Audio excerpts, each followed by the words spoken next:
دفنتها بإيدي ولقيتها عايشة بعدين. أنا مش مجنون، بس لو سمعت اللي حصل ممكن تفتكر إن كده. كل ده بدأ من سنين. يوم الحريق أبويا مات قدامي، النار كانت ماسكة فيه. كان ممكن يهرب بس رجع عشاني، أنقذ حياتي ومات هو. آخر حاجة قالها لي: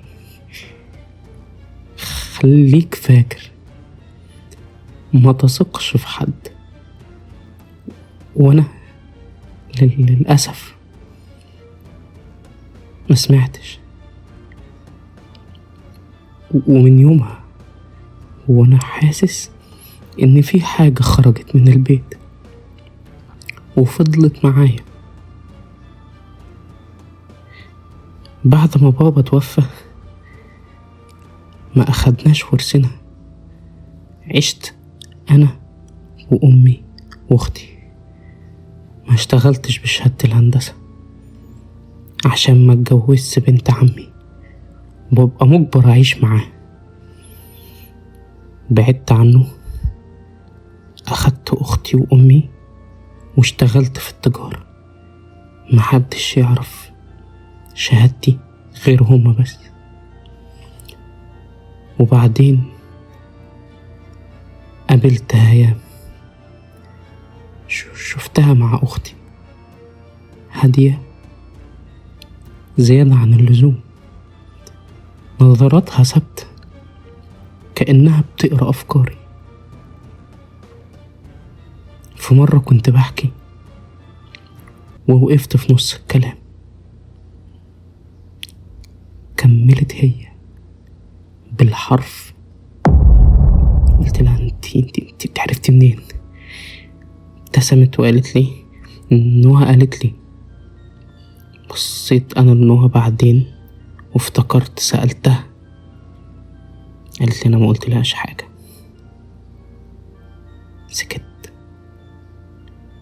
وهنا المفروض كنت افهم، بس مش عارف دماغي كانت فين. واتجوزنا بسرعة بدون أي تفاصيل. في الأول كان الجواز عادي، بس بعد كده بقيت أسمعها بتتكلم وهي قاعدة لوحدها. مرة دخلت المطبخ لقيتها واقفة متتحركش، مبرقة بشكل يخوف. تبصلي بصة مرعبة. قلت لها: انت كويسة؟ قالت لي بهدوء بصوت يخوف: انت اللي مش كويس. خفت، بعدت عنها، قلت اخش اوضتي اريح اعصابي شوية. قعدت على السرير بلف عشان انام، لقيتها جنبي. قلت لها: انا لسه سايبك في المطبخ، ازاي؟ قالت لي: مش قلتلك انت مش كويس؟ خفت اكتر، بعدت عنها. قامت مسكت ايدي قالت لي: انت لازم تكشف. بس انا كنت عارف ان انا كويس، هي اللي مش كويسة. بس سمعت كلامها، معرفش ليه، او يمكن عارف بس مش قادر. رحنا للدكتور علاء، دكتور هادي فاهم، بيتكلم قليل. سمع كل الكلام، بص لي سألني سؤال واحد رعبني: بتشوف ايه بالليل وانت نايم؟ قلت له مش فاهم، قصد حضرتك ايه؟ ما ردش علي. ردت هيام قالت له هو بس اعصابه تعبانه شويه. بص في الروشتة وقال: انتي عارفه انه مش كده. ومشينا. وهنا حصلت حاجه غريبه قوي.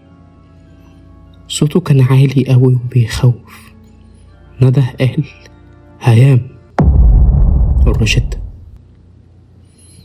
بصت له هيام ما اتضايقتش، مع انها عمرها ما سمحت حد يقول لها يا هيام، لازم تقول دكتورة الأول. هيام اقترحت ان احنا نعزل وانا وافقت. نقلنا شقة جديدة، وهناك قابلنا حسن محامي، وقف جنبي في كل حاجة. اتنصب عليا، رجعلي حقي. اتخانقت مع هيام، هو هدى الموضوع. هو ما كانش بيخاف منها، وكان دايما بيجي معايا لدكتور علاء. بس كان في حاجة غلط في حسن برضو، عمره ما كان بيتفاجئ. حسن كان عنده عادة بتضايقني، لما بيسمع حاجة مش عايز يصدقها بيبتسم. مش استهزاء أو سخرية، ابتسامة حد عارف النهاية، يعني هو عارف اللي هيحصل. عدت الأيام وتحسنت، لحد ما في يوم أختي كلمتني. رحت لها، ورتني صور هيام مع راجل. سكت، مش عارف اقول ايه. لميت الموضوع مع اختي ورحت على البيت بسرعة، وواجهت هيام لأول مرة. قلت لها ده ايه؟ قالت لي مش انا. قلت لها انا شايفك انت اهو. قالت لي انت شايف اللي انت عايز تشوفه. بعد الخناقة فضلنا يومين من غير كلام. هيام بتتصرف عادي، ودي كانت اكتر حاجة مخوفاني. لحد ما مرة رجعت من بره، لقيتها واقفة قدام المراية بتتكلم. قربت منها، صورتها ما بتتحركش مع انها هي بتتحرك. صورتها بصت لي وابتسمت. ايوه ابتسمت من جوه المراية. جريت طلعت على حسن، قلت له انا هتجنن، انا مش عارف انا هموت. بص لي وقال: لو ده حقيقي يبقى انت في خطر. قلت له اعمل ايه؟ انا كده هموت فعلا. قال لي في حاجات لازم تتوقف، واداني في ايدي علبة وقال: اعمل اللي عليك وخلي الباقي عليا. روحت البيت، جبت العصير، جهزته. ايدي بتترعش. هيام قربت مني بصت لي، قالت لي: انت متأكد؟ قلت لها متأكد من ايه؟ قالت لي: ما تتأخرش تاني. وشربت، وقعت على الأرض. جريت طلعت بره، قعدت على الكنبة، كلمت حسن يجي ندفنها. رد حسن قال لي: انت كويس؟ قلت له ايوه انت مش قلت لي كلمني ندفنها يلا؟ قال لي ندفن ايه؟ احنا دفناها من يومين. قلت له انت بتقول ايه؟ قال لي انت اللي لفتها بايدك قبل ما ننزلها. ما صدقتوش، رحت معاه حفرت لقيتها هي فعلا كانت هناك. حسن قال لا لازم نروح للدكتور، انت ما يتسكتش عليك. وفعلا رحنا. اول ما دخلنا ما استناناش نتكلم، قال انا ما فيش حاجة في ايدي بس انا عارف الحل عند مين. والغريب انه جه معانا من غير سبب مفهوم، وقبل ما نمشي بصلي وقال انا عارف اننا رايحين بس انت اللي مش عارف ليه. سكت ومشينا ورحنا لعم محروس. اول ما دخلت بصلي وقال اتأخرت يا مش مهندس. جمدت. قلت له انت عرفت منين؟ رد شش. بص لعلاء وقال له ليه رجعته؟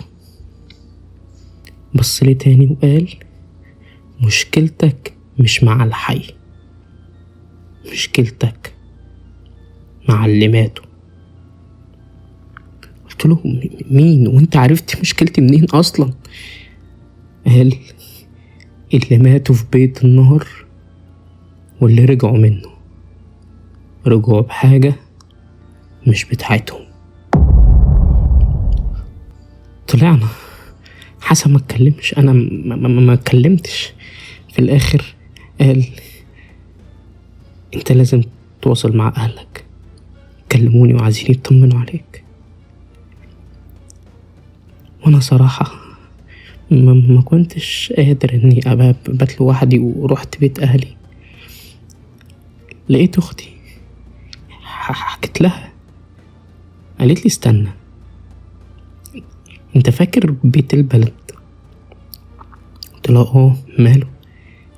قالت ده اللي بابا بات فيه وقبل ما يموت انقذك من حاجة والحاجة دي رجعت، والبيت اللي اتحرق هو بيت النار، بيتنا احنا، بيتنا القديم. فهمت حاجة كانت فايتاني. كلمت حسن وترددت ان اكلم دكتور علاء الصراحة، لان يعني انا بخاف منه، بس كلمته ورد فعله كان غريب قوي. قلت له هنروح. قال انا عارف، كنت مستنيك تكلمني. ما سألتوش هو عارف منين، زي ما سألتوش عن اللي بشوفه ولا عن عم محروس. ورحنا البيت. اول ما دخلنا علاء وقف قال انا مش مرتاح. حسن قال بس لازم نكمل. وفجأة سمعت محمود. ده محمود، ده صوت ابويا. بصيت لعلاء وشه اتغير، اول مرة اشوفه خايف. قال لي بصوت واطي احنا غلطنا، انا غلطت. ملحقتش ابصله، بصيت فوق لسه ما دخلناش، في راجل واقف جسمه ضخم ووشه مش باين بس عينيه باينة، بيبصلي عينيه واسعة ومبرقة لونها مش باين. دخلنا كرمنا على السلم، لقينا رجلين بتطلع لوحدها. علاء قال دي مش اي رجلين. قلت له مش فاهم. قال الراجل اللي فوق ده ما عندوش رجلين. ببص فوق لقيت الراجل الضخم ده واقف بس ما فيش رجلين فعلا. ولما طلعنا على السلم بعدوا واختفوا. حسن قال لازم نروح المكتب، هو اللي فيه كل حاجة. دخلنا المكتب لقينا اللوحة، المكتب كله محروق، مفيش غير لوحة هي بس اللي سليمة. أبويا واقف جنب راجل على كرسي. علاء قرب وقال أنا عارف الراجل ده. بصينا له أنا وحسن، قال ده أنا. اللوحة وقعت، اتخضينا، بصينا لقينا علاء مش موجود. الأرض انهارت تحتنا، وقعنا، نزلنا الدور الأول كلنا، وقعنا الدور وقع بينا. لقيت نفسي برا البيت، والبيت بيولع تاني. سألت في ايه؟ قالوا لي لما الدور وقع بيكو البيت ولع، احنا عرفنا نجيبكو. مجموعة فلاحين هما اللي ماسكني انا وحسن. بدأت افوق، مفيش في دماغي غير كلمة ابويا، مش قلتلك ما تثقش في حد؟ حسن كان جنبي نايم وبيفوق. قلتله علاء فين؟ الناس اللي طلعتنا قالوا انتوا كنتوا 2 بس. والحمد لله النار كانت خفيفة، يعني اكيد طلع. شديت حسن قلتله يلا بينا على عيادة علاء. ما كنتش اعرف الطريق كويس بس هو كان عارفه. ولما وصلنا لقينا مفيش عيادة، حتة أرض مهجورة، بيت مهجور وحواليه بيوت فلاحين. سألنا راجل قلنا له في ايه هنا؟ يعني كان في عيادة الدكتور هنا. قال انتوا مين؟ قلنا له عايزين نعرف. سكت شوية وبعدين قال بصوت واطي كأنه خايف حد يسمعه، مفيش حد هنا من 18 سنة، صحاب البيت ده ماتوا محروقين، الحاج علاء وبناته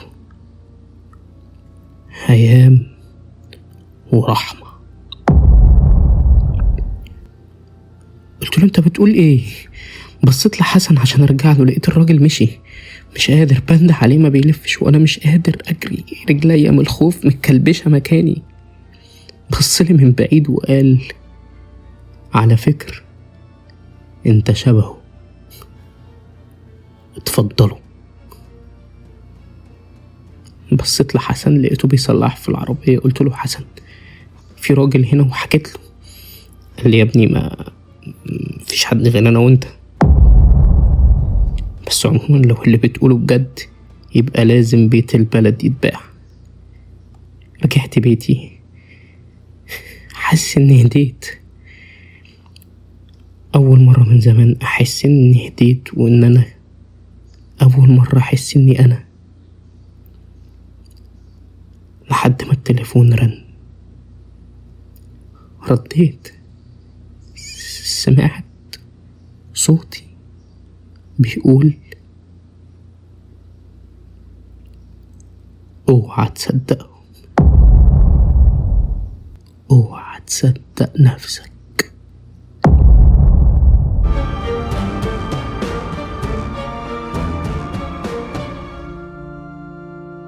في النهاية أتمنى يكون الفيديو عجبكم. لو عجبكم الفيديو ما تنسوش تعملوا لايك وسبسكرايب، وإن شاء الله نستنوني في الجزء التاني.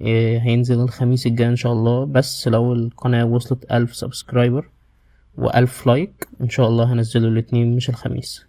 بالتوفيق إن شاء الله.